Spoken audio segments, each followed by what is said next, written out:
Assalamualaikum warahmatullahi wabarakatuh. Perkenalkan, nama saya Yuyun, peserta pelatihan dasar PTNS Kesehatan KDED Angkatan 12. Pada kesempatan kali ini, saya akan menyampaikan apa yang saya dapatkan dari materi manajemen ASN dan bagaimana implementasinya pada tempat kita bekerja. Jadi, birokrasi kita masih menjadi hambatan dalam pembangunan yang ditandai dengan masih rendahnya kinerja pelayanan birokrasi dan masih tingginya angka korupsi di Indonesia. Jadi hal ini tergambar dari beberapa laporan kinerja pemerintah seperti The Global Competitive Report tahun 2014-2015, di mana Indonesia menempati peringkat ke-34 dari 144 negara, dan laporan Bank Dunia melalui Worldwide Governance Indicators yang menunjukkan bahwa efektivitas pemerintahan Indonesia masih sangat rendah dengan nilai indeks di tahun 2014 adalah minus 0,01. Selain itu, indeks persepsi korupsi Indonesia berdasarkan data dari Transparansi Internasional juga masih rendah pada nilai indeks 34 dari nilai indeks bersih korupsi 100 dan berada pada ranking 107 dari 175 negara pada tahun 2014. Hal ini tentunya menjadi kendala karena pembangunan nasional dalam era persaingan global menuntut adanya birokrasi yang efisien, berkualitas, transparan, dan akuntabel, terutama terhadap proses bidang investasi di Indonesia. Selain menghadapi permasalahan internasional, birokrasi kita juga masih dihadapkan kepada permasalahan-permasalahan dalam negeri, seperti pelayanan kepada masyarakat yang kurang baik, politisasi birokrasi, terutama semenjak era desentralisasi dan otonomi daerah, yang kadang dapat mengancam keutuhan persatuan dan kesatuan bangsa. Dengan kata lain, birokrasi kita belum profesional untuk dapat menjalankan tugas dan fungsinya dengan baik.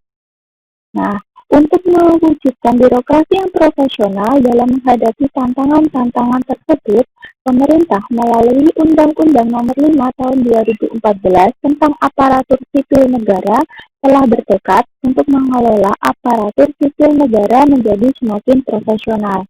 Jadi, undang-undang ini merupakan dasar dalam manajemen ASN yang bertujuan untuk membangun aparat sipil negara yang memiliki integritas, profesional, dan netral, serta bebas dari intervensi politik, juga bebas dari praktek KKN, serta mampu menyelenggarakan pelayanan publik yang berkualitas dari masyarakat. Jadi, manajemen ASN itu adalah pengelolaan ASN sehingga bisa menghasilkan pegawai ASN yang profesional, memiliki nilai dasar, etika profesi, bebas dari intervensi politik, bersih dari praktek korupsi, kolusi, dan nepotisme. Jadi, manajemen ASN di sini lebih menekankan kepada penurunan atau pengaturan profesi pegawai sehingga diharapkan agar selalu tersedia sumber daya ASN yang unggul yang selaras dengan perkembangan zaman. Nah, pegawai ASN itu berkedudukan sebagai aparatur negara yang menjalankan kebijakan yang ditetapkan oleh pimpinan instansi pemerintah, serta harus bebas dari pengaruh dan intervensi semua golongan dan partai politik. Jadi ingat ya, pegawai ASN dilarang menjadi anggota dan atau pengurus partai politik. Jadi terkait fungsinya ada 3 fungsi ASN ya. Ada 3, yang pertama pelaksana kebijakan publik, kedua pelayan publik, dan yang ketiga adalah perekat pemersatu bangsa. Maksudnya apa? Pelaksana kebijakan publik. Nah, di sini ASN itu berfungsi, bertugas, dan berperan untuk melaksanakan kebijakan yang dibuat oleh pejabat pembina kepegawaian sesuai dengan ketentuan peraturan perundang-undangan. Jadi ASN itu harus mengutamakan kepentingan publik dan masyarakat daripada kepentingan pribadinya. Kemudian yang kedua, ASN sebagai pelayan publik. Nah, di sini ASN berfungsi, bertugas, dan berperan untuk memberikan pelayanan publik yang profesional dan berkualitas. Jadi pelayanan publik merupakan kegiatan dalam rangka pemenuhan kebutuhan pelayanan sesuai peraturan undang-undang bagi setiap warga negara dan penduduk atas barang, jasa, dan atau pelayanan administratif yang diselenggarakan oleh penyelenggara pelayanan publik dengan tujuan kepuasan pelanggan. Nah, jadi ASN itu dituntut untuk profesional dalam memberikan pelayanan kepada masyarakat. Yang ketiga, ASN sebagai perekat dan pemersatu bangsa. Di sini ASN berfungsi, bertugas, dan berperan untuk mempererat persatuan dan kesatuan bangsa. Jadi ASN itu harus senantiasa taat dan sepenuhnya patuh kepada Pancasila, UUD 45, negara, dan pemerintah. Kemudian ASN itu harus menjunjung tinggi martabatnya sebagai ASN, senantiasa mengutamakan kepentingan negara daripada kepentingan pribadi. Kemudian ASN itu juga harus senantiasa menjaga persatuan dan kesatuan bangsa.